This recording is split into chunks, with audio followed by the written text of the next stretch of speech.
చావాలే. వద్దు రేవంత్, నా మాట నువ్వు వాళ్ళు వదులురు. ఎస్ఐకి ఫోన్ చేద్దాం, హెల్ప్ చేస్తాడు. సిటీకి వెళ్ళిపోదాం. అన్నని కూడా చంపేస్తాడంతే.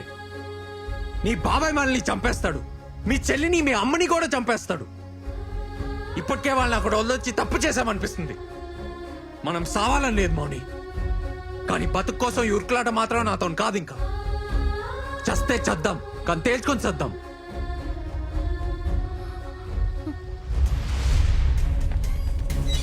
దొరకలేదా? సరిగెత్తుకురా, ఆయన ఏడ ఉంటారు.